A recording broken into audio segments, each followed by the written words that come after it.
Fnaf 3 phone guy is Springtrap. And this came out right after the third game came out. Even during this time, people were still thinking that William Afton is the phone guy. The phone guy is always the killer. God, I swear, that theory never really went away. It just kept evolving and evolving until somehow in the movie, he's even the phone guy in there. When Five Nights at Freddy's 3 came out, it was meant to be the finale. Scott Cawthon revealed that it really was meant to be the ending. And I figured, why not take a look at a few theories around this time to kind of see just what people were really thinking the story was about. I don't know if people really talk about this or acknowledge this. So because FNAF 3 was supposed to be the ending, all the information that would be needed to plot out this story and know what really happened would have been already available for everybody to find out.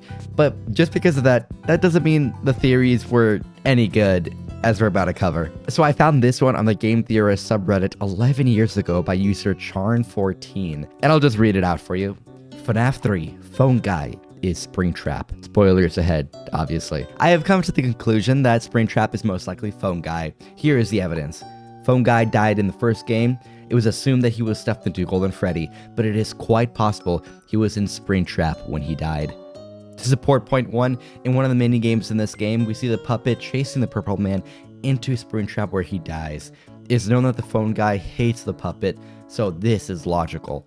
In the trailer, it says he will come back. He always does. And then we see Springtrap. We haven't seen Springtrap in any game previous, but we have seen phone guy in each game. He always comes back. The appearance of the old voice recordings featuring Phone Guy in Night 2 could be a clue. The phone guy speaks about getting in and out of animatronics. But hey, that's just a theory.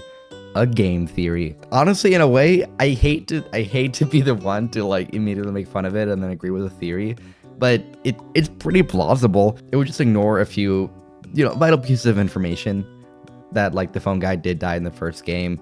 And he was stuffed in the Freddy suit. That end screen right there, that's phone guy. But in an alternate universe, it would be a really cool detail to just have the phone guy who we see as this quirky guy who's just really fun, looking out for us. Maybe he's a little weird, but he leaves these like little phone messages. And he's secretly been the main antagonist the entire time, who is responsible for the animatronics.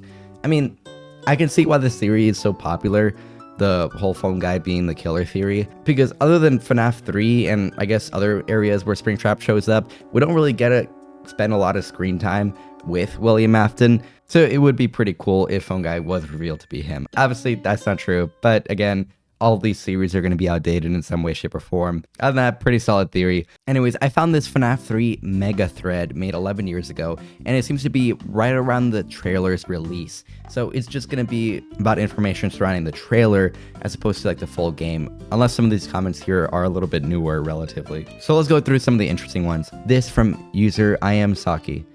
In the FNAF 3 teaser trailer, we got 3 different texts that are he will come back, he always does, and we have a place for him. We don't know who that is yet, but a lot are saying Golden Freddy. But personally, I think it's you, the player. If you think about it, you do come back to your job and you always do every night. And we do know that the animatronics have a place for you inside an animatronic. Just a theory that the animatronics want you to screw off. I don't know if the animatronics want me to do that, but I think they definitely want to stuff me into a suit. I mean, this could actually be pretty feasible. I don't like how close it is to the whole Mike Trap theory where we're playing as Michael Afton and we're actually the one responsible behind the missing children's incident. And while that could like work for a different game in a different universe with different characters, I think in FNAF 3, it would be far more compelling to have the main antagonist be, the player's own father. I think it's pretty interesting to have an antagonist like William Afton be responsible for all these events and terrible tragedies and have the son basically try to clean it up or try to deal with the sins of his father. I think that is a really compelling story. For the time though, this was a pretty interesting theory, so I'm gonna give it some points for that. I think Purple Man and Bonnie are connected in some way.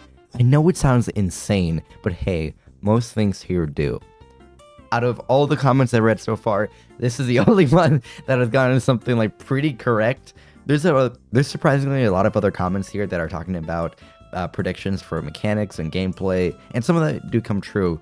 But story-wise, this person predicted probably one of the bigger events and reveals, being that Springtrap, the animatronic that we go up against in FNAF 3, is connected to Purple Man because, he's possessed by William Afton. So, pretty short, but Very, very accurate prediction. And what's interesting here too is that there's a lot of Bonnie favoritism throughout a lot of these earlier games. Maybe not so much after Steel Wool took over, but one of the reasons for that, I think, this is my own little game theory here, is that Scott Cawthon really liked Bonnie. One of those FNAF trivia facts is that the game dev who made Five Nights at Freddy's, Scott Cawthon, thought that Bonnie was the scariest one and apparently would have these nightmares over Bonnie the animatronic. Not only that, but Bonnie's the first one to go after you in the first FNAF game. Springtrap is just a really worn down, rotted design of Spring Bonnie. That's the same animatronic, just aged and now possessed. I don't even know what Shadow Bonnie's about. There's so many theories and possible stories that can be evolved with Shadow Bonnie, but Bonnie does get a lot of love throughout like the main few games. And I always thought while that was cool, it didn't really give a lot of spotlight for, you know, Freddy from Five Nights at Freddy's. I think it's pretty funny that even though the main game title is Five Nights at Freddy's, other than maybe like Golden Freddy, there's nothing particularly special about that animatronic other than being the main one. Okay, bear with me. I think as every night goes on, they add a zombie animatronic. It was discovered they had one animatronic. I think they slowly build more and more. Well, there is something similar. There's the Phantom animatronics, and I guess they could also be undead. A lot of people think that those ones are just hallucinations or not the literal manifestation of the animatronics, but more so just spirits. There's a lot of different interpretations for the Phantom animatronics. So that's pretty close, but there were a lot of people that talk about, like this comment do, about thinking that there's one main animatronic being Springtrap who was shown in the trailer, and that they build other animatronics or rebuild them back up to try to fight the player. And I think that could have actually been a really cool mechanic or plot thing that just didn't end up being used, or maybe not even thought of. Could have been a cool idea from what people were saying though. My theory is that maybe the new animatronic is repairing the others when you aren't there, allowing for the different nights to be harder. So still along the same thought of, you know, the main animatronic that we're fighting against is trying to make this army of other animatronics, or at least repairing them, which could have been cool. I really hope Phone Guy isn't the purple man. I don't want him to be the bad guy. All right, put on your tinfoil hats. I got something brewing. I forget this is Reddit sometimes. We've seen this guy before, this Golden Bonnie. We saw him in FNAF 2. Well, some of us did. It was a rare screen when we saw an endoskeleton come out of the box in the prize corner. Now, the obvious theory is, well, the killer stuffed the endoskeleton in the box so he could use the animatronic. I say no. I say the endoskeleton is the killer. We know in this world the dead can possess inanimate objects, so who is to say the killer hasn't died and possessed an animatronic? We are dealing with a supernatural plane here, so in my theory, killer dies prior to FNAF 2, whatever the case may be. He possesses the endoskeleton, and the other possessed animatronics realize this and stuff him into the box, preventing him from killing more. But we've seen him outside of the box, so he can get out. So what if he does? So he gets out, puts on the Golden Freddy costume, and kills more. So when Phone Guy says we had a spare in the back, someone used it. It leads us astray as they think they are looking for a human, but it was just an endoskeleton. But wait, you cry, Golden Freddy could come at you and it doesn't have an endoskeleton. Very good. Is this comment praising me for reading their comment? He doesn't. My question is, why would they give him an animatronic if they don't plan on using him? Waste of money. Yeah, they just call that a belt. His endoskeleton was scrapped a long time ago, this meaning the kid that possessed that endoskeleton was also lost. Now Scott showed us in FNAF 2 a little teaser of what is to come in the future through a hallucination. Shadow Bonnie. It was foreshadowing of what is to come, a Frankenstein of an animatronic, the one we see before us. So in the description of FNAF 3, we see all the company could find was empty shells. This would be like in the toy versions and the suits used in the other older animatronics. No endoskeletons. But then they found something to get them an animatronic. They found the killer's endoskeleton, the one the others tried to hide so desperately, so the company, not having complete parts of any animatronic, stitched together a new suit for the endoskeleton they found. This is where we are at now. The thing has been in FNAF 1. It is the endoskeleton locked up in parts of the room that sits on the table. Deactivated. Tinfoil hats off.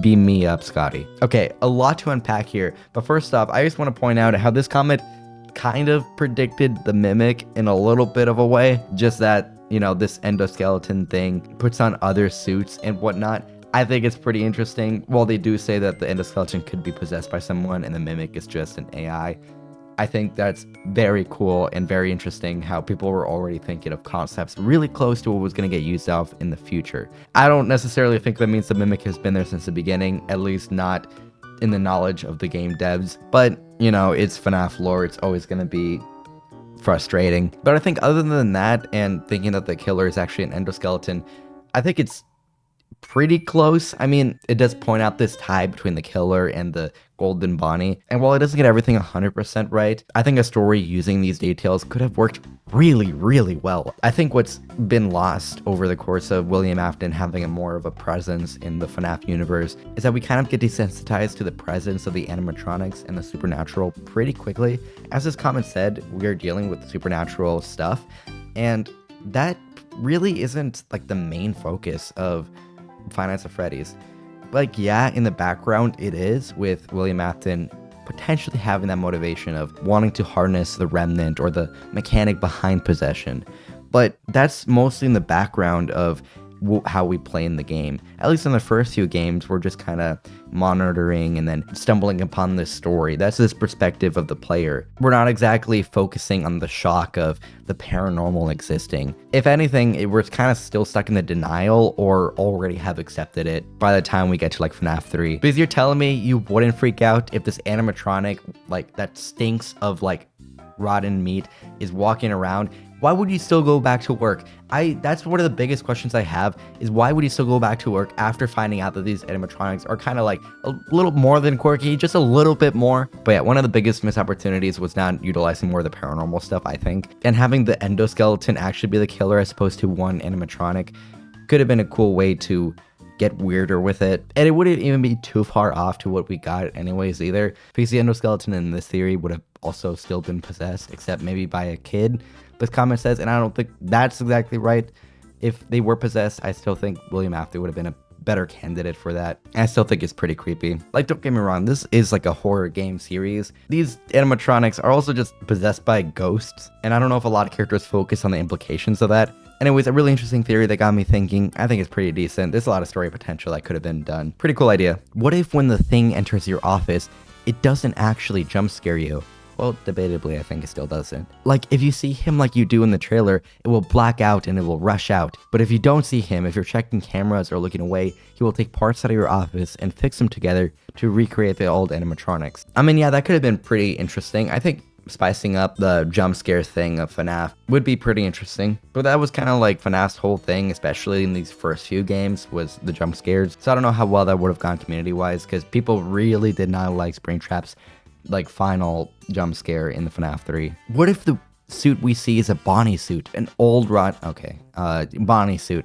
Now, what's so special about it? Well, you see, what if a great discovery that was made was the company finding this Bonnie suit? What if in that suit was the phone guy that was stuffed into it? Remember the Night 4 call? Okay, the thing is, I think if I remember correctly about the plot, that suit was something the company did find, and they were like, oh, this is so cool, this is one of those original animatronics. So they got that part right, but I don't know why the phone guy keeps being predicted to be this guy. Oh my god. I think debatably the phone guy is probably one of the more innocent or good-natured people. I mean, they still keep coming back after work, and they're the ones who are trying to warn people about the quirkiness of the animatronics. If I remember correctly, they didn't really do anything wrong other than being dumb, I guess, for coming back to work. So I like the phone guy. The phone guy's a good guy. I don't know why we keep trying to turn him into a monster. Rewatching the trailer, I had a thought. Maybe I'll sound dumb. He will come back, and he always does. Had me thinking. It's most likely they, Freddy and the crew, are talking about Purple Guy, aka Kid Killer. Maybe they actually know who they've been wanting to kill all along. Maybe he has outsmarted them before, too. Well, then they say we have a place for him. Well, that's odd. It sounds like they prepared for him this time.